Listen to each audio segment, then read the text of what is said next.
Welcome to the Book Review Podcast. Today we're jumping into a really fascinating and honestly pretty controversial book, The 48 Laws of Power by Robert Greene. It really is. It's this blend of history, strategy, a bit of psychology, all focused on power dynamics. Definitely not light reading, but incredibly insightful. Insightful and maybe a little bit chilling. Its main idea is pretty stark. Oh, absolutely. It basically says, look, social life isn't about cooperation. It's a constant game of power. You can't just opt out. Right. It argues that trying to ignore the game doesn't make you noble. It just makes you, well, powerless. And powerless, according to Greene, leads straight to misery. So the book positions itself as like essential reading, a way to understand manipulation so you're not caught off guard. Okay, so for this deep dive, we want to pull out some of the most crucial laws. We'll focus on maybe 3 key areas: mastering perception, handling alliances, and getting the timing right. Sounds like a plan. Let's start with perception. The book hammers this point home. Everything is judged by how it looks. What people don't see might as well not exist. So controlling how others see you is paramount. That brings us straight to Law 6. Court attention at all cost. Don't get lost in the crowd. Be noticeable. Be magnetic. The book says you need to seem more colorful, more mysterious than the, quote, bland and timid masses. You have to stand out, like really stand out. Yeah, generate buzz, notoriety. It doesn't even have to be positive attention, just attention. The classic example given is P.T. Barnum. Barnum, the ultimate showman. The story in the book is amazing. Early on, he hired a beggar. Yeah, just hired a beggar to walk back and forth, slowly carrying 5 bricks. No explanation. Carrying bricks? Exactly. It got people talking, wondering what on earth was going on. Pure spectacle. It proves the point. Yeah. Any kind of notoriety, Greene argues, brings you power. Okay, so make a big noise, get noticed, but then the book flips, right? Law 4. Always say less than necessary. Seems contradictory. It does, but it's about a different kind of control. Law 6 is outward projection. Law 4 is inward control. If you talk too much, you seem ordinary, less mysterious, less powerful. So silence is a tool. A weapon, even. The book says silence makes other people uncomfortable. They feel this need to fill the void, to interpret what you're not saying. And in doing that, they might reveal themselves. That's the idea. They expose their own intentions, their weaknesses, trying to figure you out. Silence puts the pressure on them. Interesting. So control attention, but also control what you reveal. And there's another layer to that, isn't there? Law 21, play a sucker to catch a sucker. This one is about making other people feel smarter than you. It's strategic humility, you could say. Like pretending to be less intelligent than you are. Precisely. If someone feels intellectually superior to you, they let their guard down. They think they've got you all figured out. And then they don't suspect you might have your own agenda. Exactly. Their suspicion, which is their best defense, is neutralized. The book uses the example of those con artists, Arnold and Slack. Right. They met with millionaires looking like, well, completely out of place, didn't they? Like country bumpkins. Yeah, clodhoppers, the book calls them. Awkward, wide-eyed. They totally played up the naive angle. Letting the victims feel smart and sophisticated.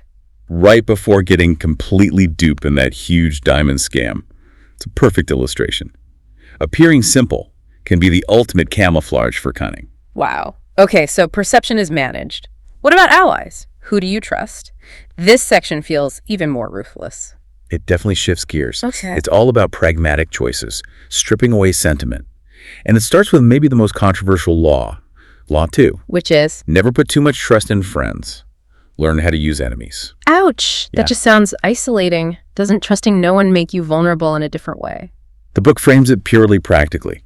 Friends, it argues, get envious easily.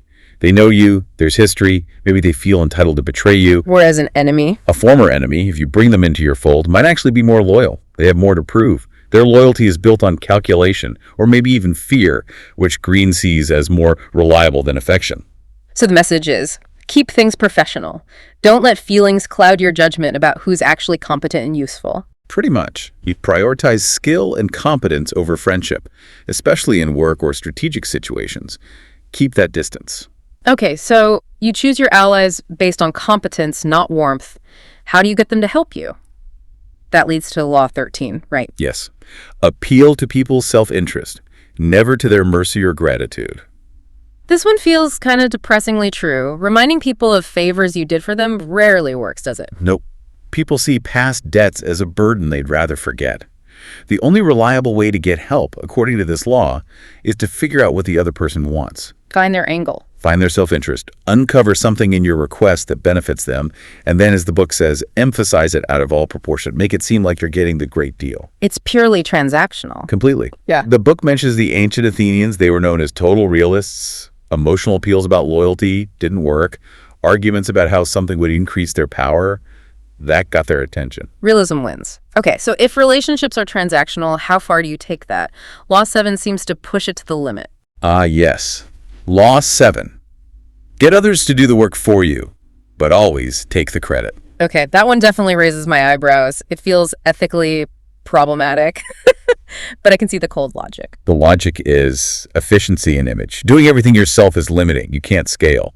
But if you leverage other people's efforts, their ideas, their legwork, You can appear much more capable, more powerful than you actually are. Like you have godlike strength. that's the phrase used. It's about crafting that image. But isn't there a huge risk? Won't people resent it? Won't they eventually call you out? The book kind of implies the benefits of scaling your influence this way outweigh the risks. It reframes it. Think of Isaac Newton's famous line. Standing on the shoulders of giants? Exactly. Greene suggests you're just strategically using the work of others, the giants below you, to elevate yourself. Ruthless? Yes. Pragmatic within this framework? Also yes. Okay, it's a chilling framework, but consistent. Yeah. Let's move to the final piece. Time. How does the book treat time? Time isn't just about clocks ticking. It's a strategic resource. It requires patience, foresight, knowing when to act. Which starts with Law 29. Plan all the way to the end. Right. No improvising your way to power. You need to think through the long game, anticipate consequences, not just react to the immediate situation. Have the end in sight from the beginning. And then there's the pace of action. Law 35. Master the art of timing. This warns against rushing.